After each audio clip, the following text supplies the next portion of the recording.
Praise the lord అండి.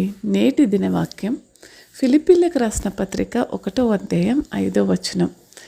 గనుక మీ అందరి నిమిత్తము నేను చేయు ప్రతి ప్రార్థనలో ఎల్లప్పుడూ సంతోషముతో ప్రార్థన చేయుచు నేను మిమ్మల్ని జ్ఞాపకము చేసుకొనున్నప్పుడెల్లను నా దేవునికి కృతజ్ఞతాస్తుతులు చెల్లించుచున్నాను.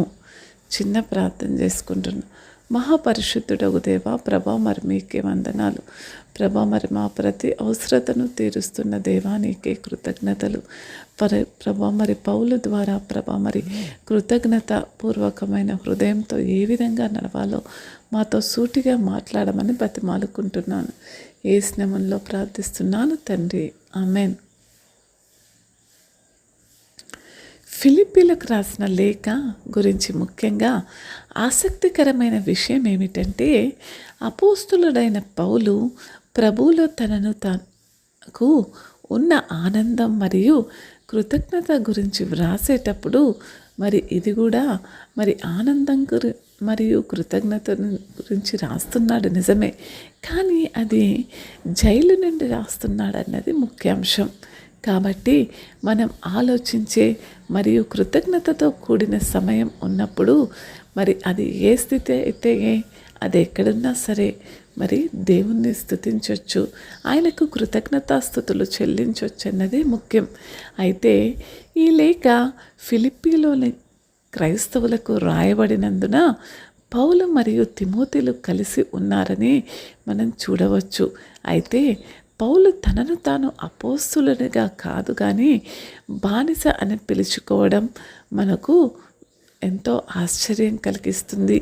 పౌలు మరియు తిమోతి మరొకరికి చెందిన వారని ఎంతో స్పష్టంగా మాట్లాడుతూ ఫిలిప్పీలోని క్రైస్తవులకు మాత్రమే కాకుండా ముఖ్యంగా ఈ సంఘంలోని ప్రతి ఒక్క విశ్వాసికి కూడా ఈ యొక్క వర్తమానం అందచేస్తున్నాడు.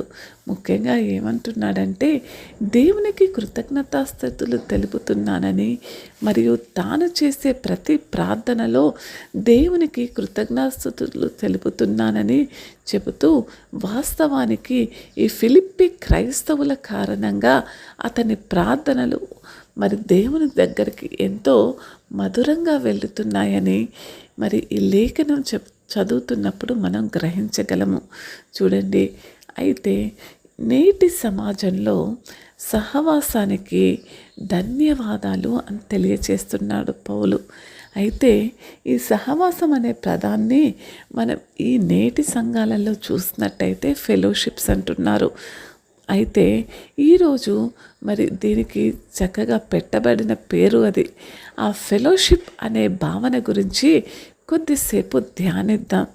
చూడండి, చాలా తరచుగా ప్రజలు పొలిటికల్గా లేకపోతే ఉండడం అంటే ఉన్నదాన్ని అంటే నలుగురితో కూడి ఉంటే దాన్ని ఫెలోషిప్ కలిగి ఉండడం అని పిలుస్తున్నారు. అయితే ఫెలోషిప్ అంటే కలిసి భోజనం చేయడము అని లేఖనాలలో ఎక్కడా కూడా లేదు.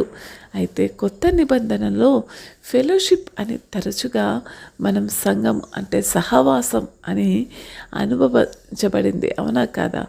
గ్రీకు పదం నుంచి ఇది ఫెలోషిప్ అనే గ్రీకు పదం నుంచి మరి అదే విధంగా సహవాసానికి ఇది తర్జుమా చేయబడింది. ఫెలోషిప్ కావచ్చు, భాగస్వామ్యం కావచ్చు,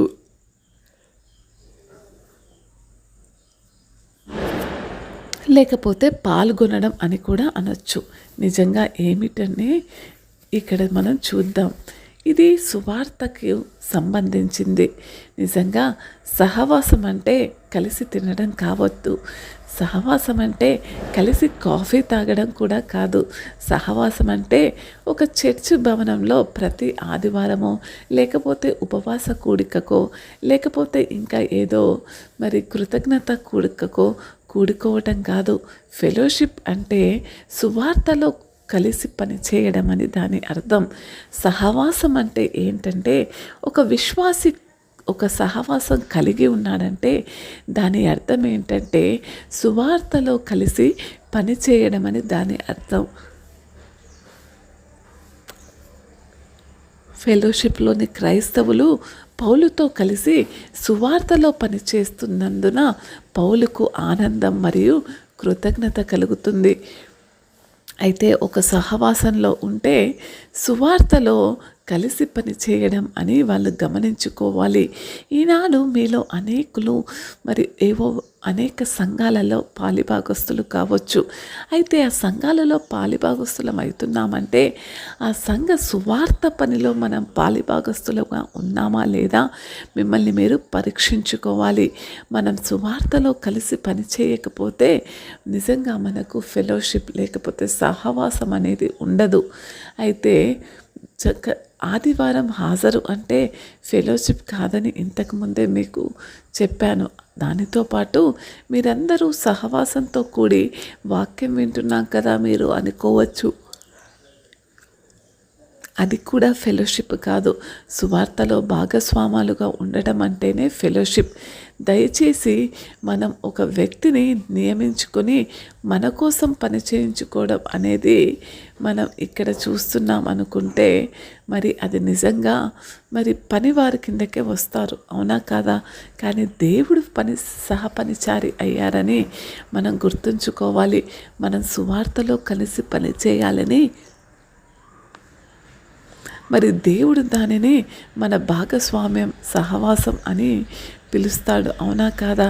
ఈ క్రైస్తవులు పౌలు ఇతర ప్రాంతాలకు సువార్త ప్రకటించడానికి వెళ్ళినప్పుడు ఆయనకు ఆర్థికంగా మరి అనేక పర్యాలుగా మరి నిజంగా అనేక రకాలుగా పౌలుకు మరి సహకరిస్తూ వచ్చారు వాళ్ళు. మరి అందుని బట్టి పౌలు ఎంతో ఆనందంతో అంటున్నాడు.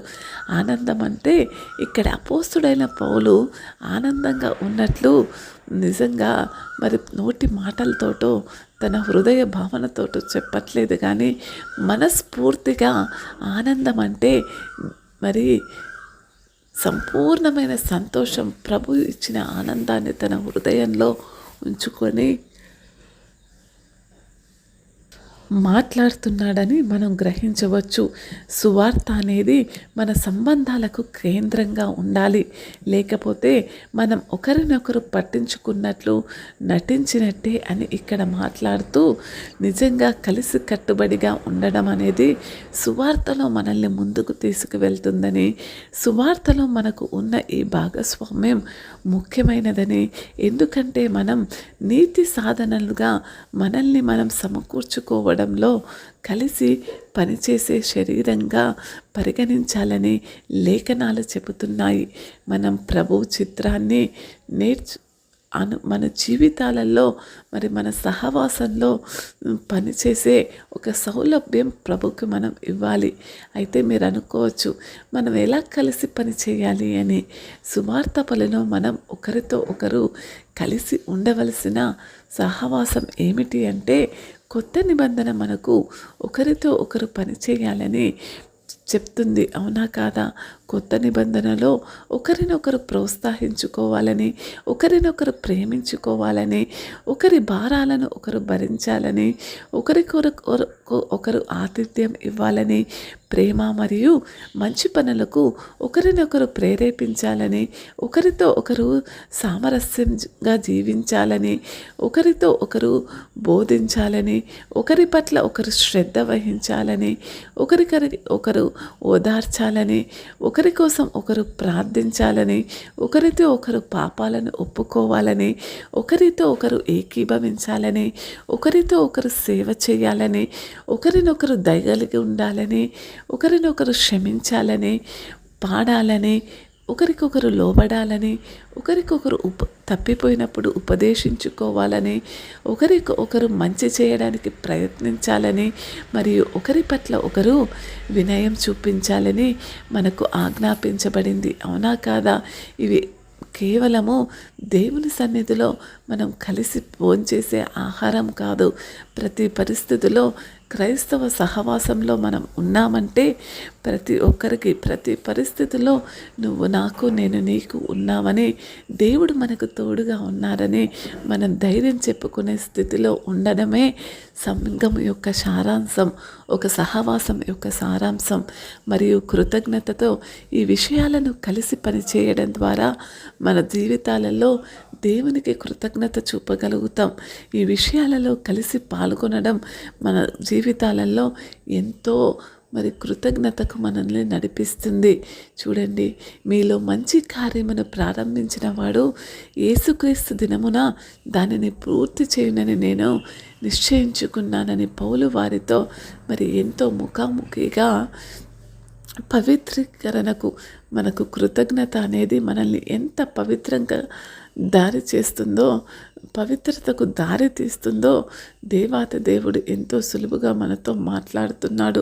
పౌలు చెబుతున్న విషయం ఏమిటంటే, దేవుడు వారిలో ప్రారంభించిన ఈ మంచి పనిని యేసుక్రీస్తు దినాన పూర్తి చేస్తాడని కూడా నమ్మకంతో పౌలు మాట్లాడుతున్నాడు.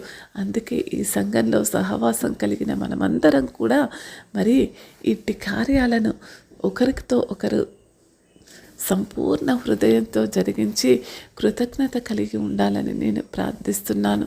దేవాతి దేవుడిచ్చిన ఈ సందేశాన్ని బట్టి ప్రార్థన చేద్దాం. మహాపరిశుద్ధుడగు దేవా, నిత్యుడగు తండ్రి, మీకే వందనాలు. దేవా, నాకు ఇచ్చిన ఈ మాటల్ని బట్టి మీకే స్తోత్రములు తండ్రి. మా జీవితంలో ఉన్న ప్రతి విధమైన పరిస్థితులను ప్రభా మరి మేము అధిగమించడానికి ప్రభా మరి కృతజ్ఞతతో సంఘంలో సహవాసం కలిగి ఏ విధంగా జీవించాలో మాతో సూటిగా మాట్లాడాడు తండ్రి. ఇటు మాటలను బట్టి మమ్మల్ని బలపరిచినందుకు మీకే స్తోత్రములు తండ్రి. వాక్యం విన్న ప్రతి ఒక్క సోదరికి సోదరిమణులకు తండ్రి ప్రభ మరి ఈ వాక్యం ఒక ఫలమును వాళ్ళకి అందించమని బతిమాలుకుంటున్నాను. యేసు నామములో ప్రార్థిస్తున్నాం తండ్రి, ఆమేన్.